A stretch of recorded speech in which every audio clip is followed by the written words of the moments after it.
All right, let me ask you something real quick. Have you ever realized, way too late, that the people you kept saving were the same ones slowly draining you? Like, you kept showing up, kept giving, kept saying, it's family, it's fine. And one day you just wake up and think, wait, when was the last time anyone showed up for me? Yeah, that's exactly where my story starts. My name is Alyssa Grant. I'm 31 years old, and about 8 months ago, my family tried to turn my wedding into a business deal. Not a celebration, not a moment, a deal. And the craziest part? They really thought I'd just go along with it, like I always had. See, for years, I wasn't really a daughter in that house. I was the backup plan, the emergency fund, the she'll figure it out person. You know the one, the responsible one, the one who never says no because saying no comes with guilt, drama, and those heavy silence treatments. Yeah, that was me. It didn't start big. It never does. First, it was little things. Hey, can you cover this bill real quick? I'll pay you back next week. You know we're struggling right now. Next week never came. But the requests, oh, they kept coming. $200, $500, $1,200. Then suddenly it's, we need help with rent. Then, your brother's tuition is on the line. Then, your cousin needs a car for work. Don't be selfish. And every time I hesitated, same script. Tears first, then silence, then a call from someone else in the family telling me I was changing. I stopped arguing. It was easier to just send the money. I told myself I was being a good daughter, a good sister, a good person. But deep down, I knew something wasn't right. So one night, I started tracking everything. Every dollar, every request, every excuse. Not because I was planning anything, but because I needed proof that I wasn't crazy. By the time I turned 30, that number hit $96,000. $96,000. And you know what I got in return? No thank you, no recognition, not even a birthday call. Just more expectations, more pressure, more you owe us. Then I met Jason, and everything started to shift. Because he saw it, immediately. The way I'd pause before answering my mom's calls. The way my mood would drop after every family conversation. The way I'd say, it's fine, when it clearly wasn't. One night, he looked at me and said, this isn't support. This is a system. That word stuck with me. A system. And systems don't break unless you break them. A few months later, he proposed. Simple. No crowd, no pressure. Just us. And for the first time in my life, something felt like it was actually mine. We booked a venue. Nothing crazy, but beautiful. It was the first big thing I ever paid for just for myself. And I remember thinking, this is it. This is my moment. Yeah, I really believed that. Until 3 weeks later, when I got that email, forwarded from the venue coordinator. Hi, Alyssa.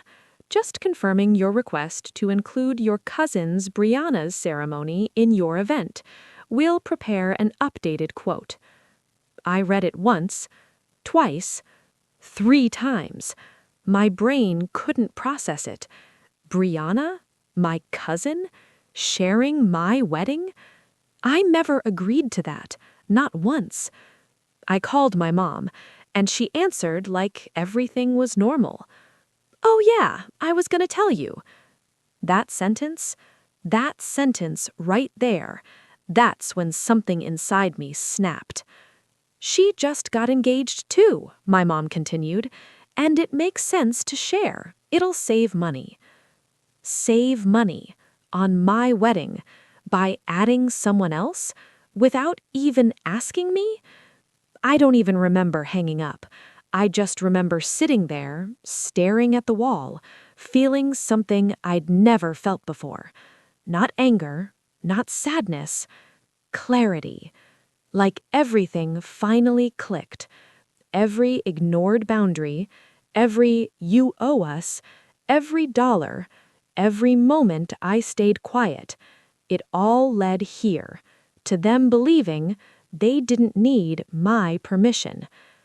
That night, I opened the spreadsheet, scrolled all the way down, $96,000, and for the first time, I didn't feel proud of it. I felt used. Jason sat next to me and asked one question.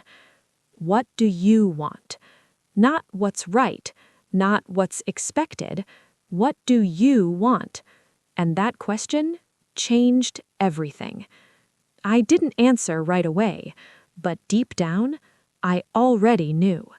I just needed the courage to say it out loud, and once I did, there was no going back. That's when everything really started. And trust me, what happened next, nobody in my family saw coming. Not even a little bit. The next morning, I didn't call my mom. I didn't text. I didn't argue. For the first time in my life, I did nothing. And weirdly, that silence hit harder than anything I had ever said before. By noon, my phone was blowing up. Missed calls, messages, voice notes. Why aren't you answering? We need to finalize things. Don't be dramatic, Alyssa. Dramatic. I used to hate that word because somehow every time I stood up for myself, I became the problem. But not this time. This time, I was done explaining. Instead, I emailed the venue. Short, clear. I did not approve any additional ceremony. Please proceed with the original booking only. No changes without my direct confirmation. Then I hit send. And just like that, I took control back. That evening, my mom showed up at my apartment. Unannounced, of course.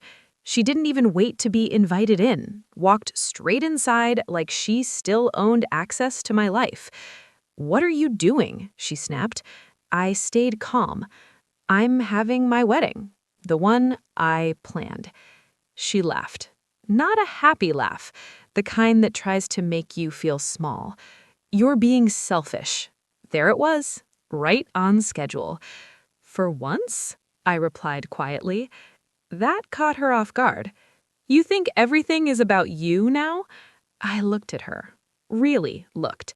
And for the first time, I didn't feel guilty. "I gave you almost $100,000, I said. Her expression changed, just for a second. Then it hardened again. "That's what family does." "No, that's what I did, alone." "I didn't ask you about Brianna," I continued. "We didn't think it was a big deal," she said quickly. "It's just one day." One day. Funny how my one day never seemed to matter, but everyone else's life did. I walked over to the table, picked up the folder I had printed that morning, and placed it in front of her. "What's this?" she asked. "Open it." She flipped through the pages. Receipts, bank transfers, dates, amounts, every single dollar. I watched her face change as she realized this wasn't a conversation anymore. This was evidence. "Alyssa," her voice softened slightly, "you didn't have to do all this." "I didn't," I said, "but I did." Silence filled the room. Heavy, uncomfortable, real. "I'm not paying for anything else," I continued. "No shared wedding, no extra costs, no last-minute requests." She looked up at me. "You're really doing this?" I nodded. "Yes." "And if we don't come?" That question used to scare me, used to control me, but now it felt different. then you don't come." She stared at me like she didn't recognize me. Maybe she didn't, because the version of me that would have begged was gone. She left without another word. No hug, no apology, just silence. And honestly, it hurt. Of course it did. You don't just turn off years of conditioning overnight. But underneath that pain, there was something else. Peace. The wedding day came faster than I expected. And yeah, I noticed the empty seats. My mom, my brother, a few others. Gone. But you know what I also noticed? The people who showed up. My friends, Jason's family. People who actually cared. People who didn't see me as an ATM. And when I walked down that aisle, I didn't feel alone. I felt free. The ceremony was simple, beautiful. Ours. No drama, no surprises, just love. Real love. The kind that doesn't come with conditions. At the reception, Jason raised a glass, and instead of a long speech, he said something short, but it hit harder than anything else that day. To the woman who finally chose herself. Everyone cheered, but me? I almost cried, because for the first time, that was true. A few weeks later, I got a message from my mom. No demands, no guilt, just one line. "I didn't realize how far you pushed you." I stared at it for a long time. Then I replied, "I needed you to see it." That was it. No anger, no revenge, just truth. We're not perfect now. We may never be. But things changed because I changed. And here's the part nobody tells you. Setting boundaries doesn't destroy families. It reveals them.